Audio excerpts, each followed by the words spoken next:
Bueno, acá estamos de nuevo con estas conversaciones en cuarentena y hoy me voy a dar el lujo de conversar con el doctor Eduardo Galac, eh, compañerazo y amigazo de La Plata, bueno, que seguramente muchos de los que vayan a ver este video lo han leído su tesis sobre historia de la educación física. Así que bueno, gracias Edu por este momento. El placer es mío estar acá. Vengo siguiendo tu canal y soy un fiel seguidor. Ahora estar del otro lado de la pantalla, todo un desafío. Bueno, Edu, hoy estoy con ganas de preguntarte esto. ¿Desde cuándo hay educación física en la Argentina? Esa es una pregunta que vengo arrastrando, o me viene arrastrando uno de los dos desde hace un tiempo. Es una pregunta por demás tensionadora porque hay distintas maneras de responderla. Yo siempre trato como de colocarla en 4 modalidades de respuesta. Uno podría responder, ¿de cuándo hay educación física? Desde que alguien le enseñó al otro a lanzar, a correr, desde que alguien le enseña el control de esfínteres a sus hijos. Digo, hay educación física, vamos a decir, como lo digo en la tesis, con minúsculas, desde que alguien le enseñó a otro distintas maneras. Es una manera de responder de cuándo hay educación física. No es esa la que se esconde atrás de la pregunta, porque llega un momento en el cual, cuando uno dice educación física hoy, se refiere a una manera particular. Y uno podría decir, bueno, hay educación física desde que las escuelas argentinas tienen educación física.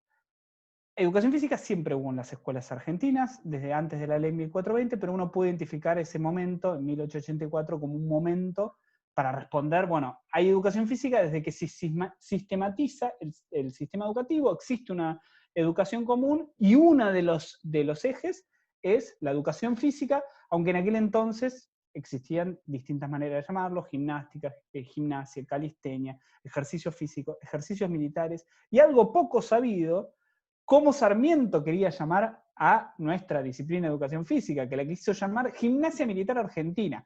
Wow, No me veo llamándome, hola, ¿qué tal? Soy maestro de Gimnasia Militar Argentina, wow. sépalo. Pero así la quiso llamar, por lo menos en uno de sus escritos. Pero más allá de eso, tenemos esas dos primeras maneras, y a mí me gusta pensarlo no de esas dos, sino de una tercera y una cuarta. Hay educación física desde que hay profesores de educación física o profesionales en educación física, que desde ahí arranco vendría a ser el momento en el cual empieza a constituirse el campo de la educación física. Y una cuarta, que para mí es el desafío más interesante, que es el de, hay profesores de educación física desde que hay profesores formados por otros profesores, porque los primeros centros de formación, los que daban clases no eran de educación física. Siempre vamos a caer en las mismas críticas que siempre pensamos, ¿no? Los primeros fueron médicos, los primeros fueron deportistas, los primeros fueron gente que venía del ámbito militar, y bueno, en algún momento alguien se tuvo que formar para formar a otro. Los padres de la educación física, ninguno tenía título Claro. de profesional en educación física. Y entonces, en el juego entre esta tercera y cuarta pregunta es lo que me interesa a mí, porque es la idea entre pasar de una producción de saberes de la educación física a una reproducción de una práctica y un oficio específico de la educación física. ¿Desde cuándo hay educación física? Se puede responder de las 4 maneras. Yo creo que, sobre todo desde esta última, por el hecho de que hay un momento particular en el cual se sistematiza, bueno, a partir de acá, a la gente que enseña esto, todos la vamos a llamar educación física. Yo lo digo en la tesis de esta manera. Simbólicamente la educación física nace el 9 de marzo de 1903, que es cuando Romero Brest dice, bueno, manda una carta al ministro de Acá. Instrucción Pública y le dice, todo esto que se está haciendo, llamémoslo de una manera. Y a partir de ahí uno puede empezar a hablar de una educación física, ahí sí, en mayúscula. Pues es que cuando yo te escuchaba recién, también pensaba en esta cuestión que suele verse en los programas de historia de la educación física en los profesorados. Esta cuestión de, bueno, y cómo todo lo anterior, qué era, por qué tomar esa visión tan colonial de la educación física, ¿no? Adoptemos esta mirada eh, decolonizadora y demás, y un poco se pierde por ahí la precisión respecto de lo que se quiere contar, ¿no? Respecto de la historia de la educación física, se pierde un poco la precisión. ¿Qué pensás? ¿Viste esas posiciones que entienden que educación física, como decías vos, y bueno, si habría que contarla desde el principio, entendiendo a la educación física igual movimiento, bueno, habría que empezar en las cavernas, como empiezan algunos programas de educación, de historia de la educación física. ¿Qué pensás de eso? Bueno, primero que esta idea de una educación física más o menos colonizada es desde donde uno mire, desde uno se pare políticamente para mirar la historia. Porque claramente los padres de la educación física, la Argentina tiene una importante producción de una historia particularmente argentina, a diferencia de otros países que inclusive es muchísimo más colonizada su historia. Sin embargo, los que nosotros nombramos como los padres de, siempre el argentino buscando necesitar una figura, ¿no? Y todos conocemos la historia de Romero Brett como si fuese el único que dio clase.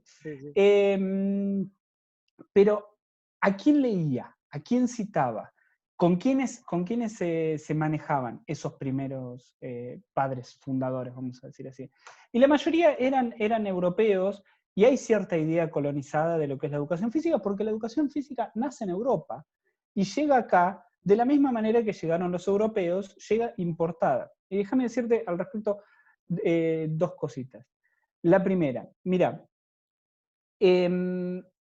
más que una visión europeizante o europeizadora de esa historia de la educación física, a mí lo que me interesa es lo que funcionaba como una retórica legitimadora. Tanto los primeros profesores de educación física egresados de la Escuela de Gimnasia y Esgrima Militar del Ejército, como los del Instituto Nacional de Educación, citaban a las mismas personas, se referían a las mismas personas. No es que unos hablaban de unos fisiólogos y los otros hablaban de otros autores, no, utilizaban los mismos autores, pero los utilizaban para cosas diferentes.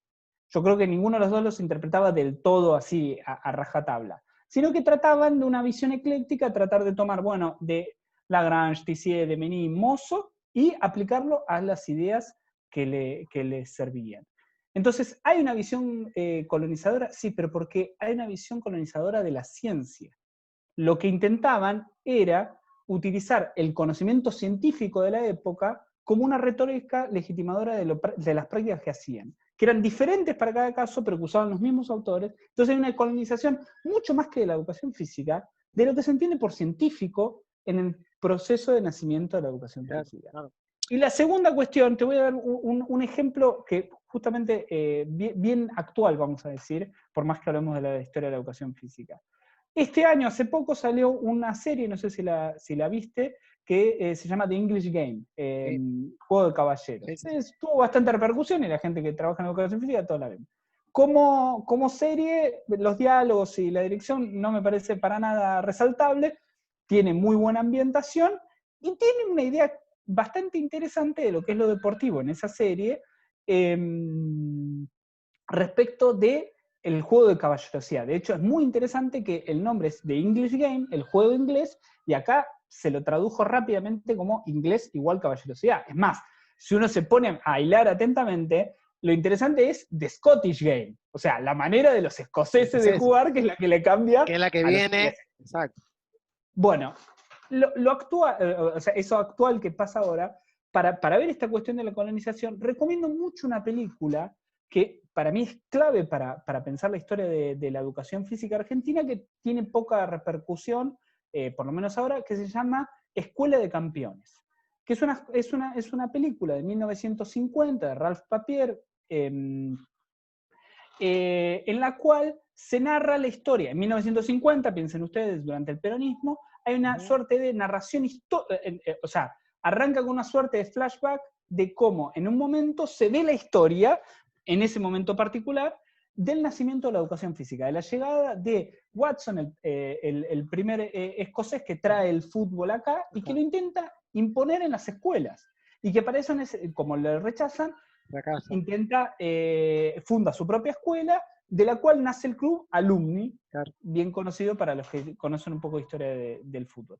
Es muy interesante esta metahistoria, o sea, ir viendo el pasado, el presente 1950 y hoy mirar el 1950 y finales del siglo XIX, pero ahí se ven muy bien los discursos moralistas que están atrás del nacimiento de la educación física frente a ciertas ideas que uno podría decir.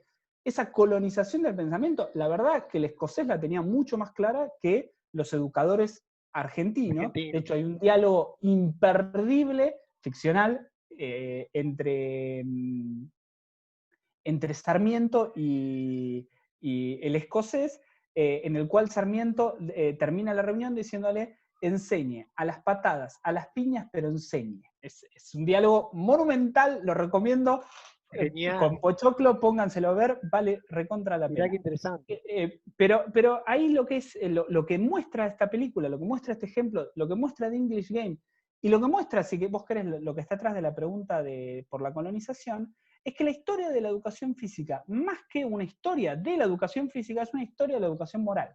Claro. Es una historia de cómo se ha intentado, a través de prácticas corporales, transmitir un sentido moral claro. Sí. Y eso está claro en estos ejemplos que te quiero decir, y ahí existe la colonización, y no está tanto en una cuestión disciplinar de la educación física, como en sentidos, vamos a decir así, pedagógicos por la educación moral, como científicos por los discursos que argumentan para qué hacer actividad física. Sí.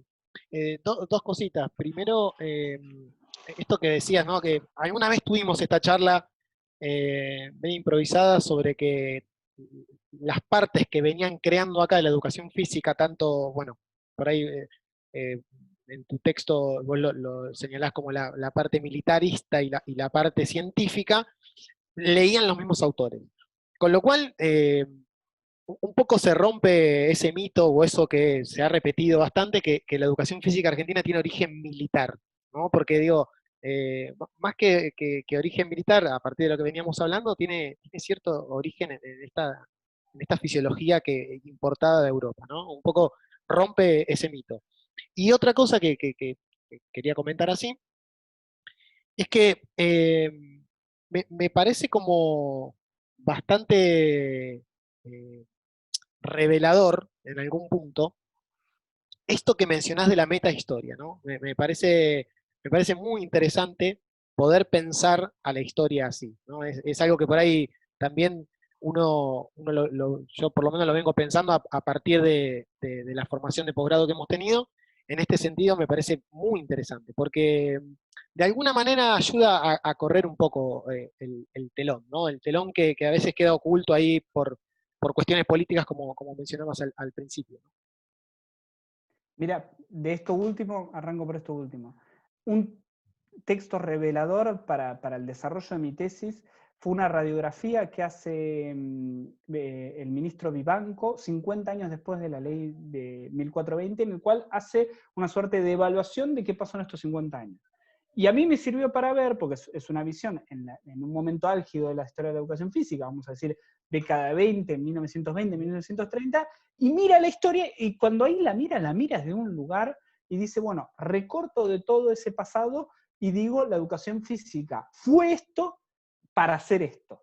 Y entonces esa meta historia, para mí, es muy interesante ver no solamente fuentes primarias, sino fuentes secundarias históricas, que no es lo mismo que fuentes secundarias que podrían ser, no sé, mis textos, ¿no? Sí, O sí. lo que sea.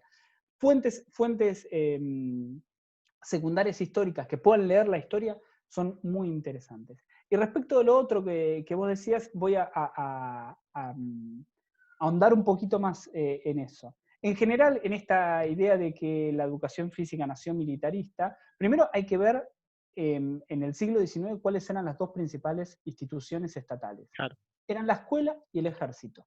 Eran a los dos lugares donde llevan. Y no es casualidad que la educación física se haya desarrollado en las dos principales instituciones. Hay lugares donde primero llegó el tiro federal y después llegó la escuela. Entonces, es una dicotomía que en realidad en su fondo es falsa, cobra importancia Claro. porque en un momento particular había dos centros de formación de profesores, unos para la escuela y el otro para el ejército, y en 1909 se produce un decreto en el cual permiten a los egresados de cada una de las instituciones poder dar clase en la otra. Y a partir de ahí arranca toda esta cuestión. Pero hay que reconocer que la primera institución formadora de profesionales en educación del cuerpo, vamos a hablar Claro, en más sentido general. amplio, fue la Escuela Militar de Gimnasia y Esgrima Militar del Ejército, que es de 1897, que daba título de maestro de gimnasia. Entonces, acá a partir de ahí disculpé a mi abuela que hasta el último día me decía maestro de gimnasia, hay Claro, que disculpar, claro, claro, claro. porque éramos en algún momento maestro de gimnasia. Pero lo que quiero ahondar es que no es que una visión, como puede ser la del instituto, sea más biopolítica que la otra. Los dos tuvieron igual sentido Claro. biopolítico respecto de la conformación disciplinar. La diferencia es que desde dónde se paraban. Otra de las críticas en general me lleva tiempo, pero trato de sostener, ¿no? Uno tiende a pensar la idea militarista como estos eran más autoritarios. Ah, ¿qué? ¿En el instituto no Claro, eran autoritarios? Lean la biografía de Jorge Romero Bress, el hijo de Romero de Bress, que Romero llama Brest. a su padre de dictador. O sea, son visiones de la época. Obviamente que hay cierto espíritu donde se prioriza, por ejemplo, lo colectivo por sobre lo individual, en la Escuela de Gimnasia y Esgrima Militar del Ejército, y un espíritu mucho más ligado a reivindicar la cuestión individual que favorezca al colectivo en el Instituto Nacional de Educación Física. Hay posicionamientos al respecto, pero los dos son posicionamientos biopolíticos que utilizan los mismos autores, que dicen cosas diferentes, que ponen de manifiesto cosas, contenidos diferentes. Por ejemplo, Romero Brest tardó en ayornarse, pero siempre fue muy en contra de los deportes como parte de la educación física, a diferencia de la Escuela Militar de Gimnasia y Esgrima, que fueron artífices necesarios para que hoy identifiquemos ser profesor profesional en educación física con dar clase de deporte. Mira, Si fuese por esa primera historia, me- me- los deportes estarían me- fuera. me leíste la mente, porque justamente estaba pensando en esta cuestión del deporte, ¿no? Cuando te escuchaba hablar, decía, y qué loco también lo del deporte, ¿no? Yo vengo pensando hace bastante como una suerte de hipótesis, que algún día quizás se convierta en una investigación, Ojalá. ¿no? Ojalá. Pero digo, cuánta coincidencia que hay en el estado del deporte actual, de cómo está el deporte hoy en la República Argentina, en cómo entró el deporte a la República Argentina. O sea, ¿a qué voy? Cómo el deporte quedó por fuera de la escuela y todo lo que ocasionó que haya quedado por fuera de la escuela, ¿no? Siempre hago esta comparación que por ahí es bastante violenta, pero es figurativa, ¿no? Yo siempre le digo a mis alumnos, ustedes a Michael Phelps lo conocen todos, ¿no? 24 medallas de oro colgaditas acá. Pero piensen que ese pibe aprendió a nadar en la escuela. O sea, su desarrollo deportivo fue en la escuela.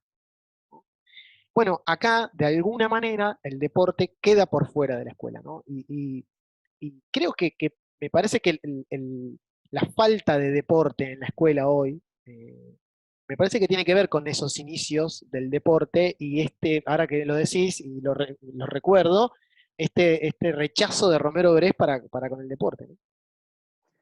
Arriesgada tu hipótesis, pero te aliento a que la sigas. Es muy interesante. eh, Tiene que ver, obviamente, con tradiciones históricas de cada uno de los países. Sí es cierto que hay que tener en cuenta lo siguiente. Mira, el sistema argentino de educación física es el sistema oficial que logra imponer a Romero Brest, que lo logra imponer en la única ley de educación física que hemos tenido, que es el Plan de Enseñanza y Educación Física Nacional de 1905. Ahí prohíbe o mejor dicho, deja de lado los deportes. Y entonces hay que empezar a ver un par de cuestiones. La primera, así como deja de lado los deportes, está incluida la gimnasia, que hoy hay una versión deportiva de la gimnasia, está incluido el atletismo, que hoy vemos una versión deportiva del atletismo, está incluida la esgrima, también hay una versión deportiva, y está incluido el tiro, que esa es la gran pelea que él tiene con después el ejército, esta es otra historia. Pero lo que te quiero decir es, bueno, primero, también hay que ver qué entendían cada uno por deporte, porque sería demasiado amplio o demasiado grande la afirmación, no había deporte en las escuelas. No había deporte como tal, Romero Brés lo criticaba, lo llamaba deportismo, un movimiento que llevaba a la violencia, que llevaba cierta cuestión de profesionalización, pero el sistema argentino de educación física estuvo vigente hasta 1938. Claro.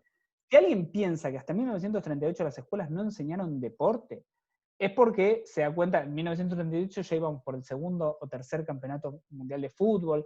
Digo, ya había Lo que pasa es que se lo llamaba de otra manera, y ahí aparece algo que hoy tiene mucha importancia para nosotros, lo que pensamos, que es la idea de juegos deportivos, deporte jugado, que ahí no tenía tanto misterio. A eso se le llamaba juego, y se jugaba, por ejemplo, el fútbol, pero era un juego, y a eso se le llamaba juego, y estaba incluido como parte del contenido del juego.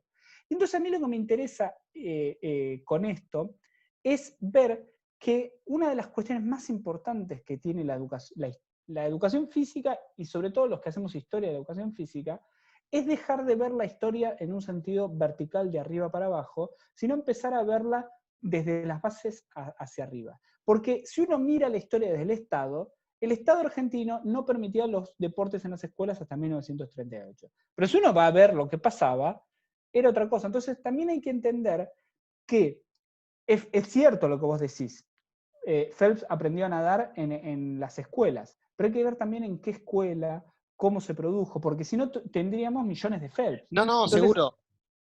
no, pero con esto retomo ese ejemplo por lo que decís, pero lo que me parece interesante es seguir tensionando la relación entre las prácticas y la oficialidad de esas prácticas. Claro, a eso voy. Porque muchas veces nos hemos quedado con el discurso oficial y no hemos adentrado en ciertas cuestiones que tienen que ver. Y mirá, si uno quisiera contraargumentar lo tuyo, te diría, no hay jugador, en Maradona y Messi, yo estoy seguro que parte de lo que aprendieron en la escuela. Claramente no es a donde vos vas. O Claro, sea, claro, claro. no Sí, es sí, esa sí. visión deportivista, pero sí es importante ver, bueno, cuáles son las relaciones que tenemos, las prácticas de la educación física con la oficialidad, con lo que está escrito, con lo que Claro. está Eh, ho- ho- impreso. Hoy por hoy, por ejemplo, no hay un sistema de competencia escolar, por ejemplo. O sea, si yo quiero tener cierto desarrollo deportivo, Ujú. tengo que recurrir a otra institución que no sea la escuela. Porque la escuela no cuenta con un desarrollo. Incluso, a ver, en la provincia de Buenos Aires hace unos años, eh, la crítica hacia el deporte era que era muy competitivo. Y por eso fue que se reformuló en términos de lo que conocemos hoy como iniciación deportiva o juego, lo que Claro. mencionabas hoy, juego deportivo y demás, ¿no? Eh, pero bueno, eh, derivó en el deporte. Edu, No, como para... yo ahí en ese punto, solo para decir algo, también hay que ver ahí cómo se forman los profesionales en educación física. Tenemos una visión, lo pongo en términos de pregunta, ¿tenemos una visión de que es en la escuela que tenemos que desarrollar los deportes? Ah, ¿O tenemos una visión pedagógica de los juegos, las gimnasias y un poco lo deportivo para las escuelas y una formación deportivista, si vos querés, para fuera de las escuelas? Habría que también analizar cómo nos formamos. sí, eso también, eh, hay discursos que piensan en eso. De hecho, acá en la ciudad de Mar del Plata, algunas veces también lo hemos charlado, parece ser que cada instituto en el imaginario forma para cada cosa. Entonces tenés al 84 que forma para lo escolar, el Quilmes que es más deportivo, y que el otro que trabaja más en función de lo recreativo, pero son todos imaginarios. Ahora, esos imaginarios, digo, tienen su sede, Operan. operan, tal cual, operan y tienen su sede en ideas que piensan que, esto que decías vos recién, ¿no? Que parece ser que la escuela es como ahí el primer lugar en donde hay que hacer cosas, o sea que hay una educación física para cada lugar, ¿no? Claro. Pero Es- ¿qué sería de los teóricos sin esos imaginarios? No tendríamos nada que hacer. claro. Bueno, Edu, como para ir cerrando la charla, eh, y claramente te comprometo a por ahí continuar con Cuando otros quieras. temas en próximas conversaciones. Eh, Dos palabritas así del lugar de lo moral en todo esto, que siempre me resultó interesante el análisis que haces. Mira, así como antes hablaba de que hay distintos nombres de la educación física, gimnasia, calistenia, ejercicio físico, también es interesante ver la historia de cómo se lo ha llamado de esta manera. Ha habido tanto una educación moral, ha habido tanto una educación espiritual, ha habido distintas cuestiones. Y me voy a remitir a un debate que fue el debate que se dio cuando se promulgó la ley 1420, sobre todo en el Congreso Pedagógico 2 años antes, en 1882, de si incluían o no o sea, si la educación tiene que ser intelectual, moral y física, o intelectual, moral, física y espiritual. Y se dejó de lado lo espiritual con esa idea, sobre todo, de tratar de que sea laica, porque lo espiritual se sobreentendía y va a estar dado por toda la educación religiosa. Y es muy interesante, uno de los libros más interesantes de la historia de la educación física argentina es El sentido espiritual de la educación física, así se llama, de Romero Brest, en el cual, bastante tiempo después, te estoy diciendo 3 décadas después, vuelve a la carga tratando de resignificar qué es lo espiritual de la educación física. Al mismo tiempo, la gente del ejército, Embrioni, saca un libro en el cual copia, pero te estoy diciendo, no existía control C, control V en esa Claro, época, pero sí, sí. copia textual muchas cosas, pero cambia esa palabra. Y la cambia por una palabra muy interesante, que es voluntad. Voluntad. Sabía que ibas a decir eso, sí. Sí. Es muy interesante ver cómo lo moral en algún momento puede ser interpretado como lo colectivo, lo espiritual como lo individual, y la voluntad como eso que nace en contraposición a lo espiritual. Y hay ahí una serie de cuestiones muy interesantes para seguir desarrollando. Bueno, nos recomendaste una película, Escuela de Campeones, y este libro, El sentido espiritual de la educación física, que debe ser sumamente interesante. Eso, Y si alguien lo quiere, te lo pide, se los paso digital. Y la próxima charla tranquilamente puede ser sobre la dimensión estética de la educación física, que es un tema seguramente, que hace seguramente, falta seguir charlando. seguramente, que hay que decirlo. Edu, muchas gracias. Un placer, como siempre, conversar con vos. El placer es mío. Nos vemos.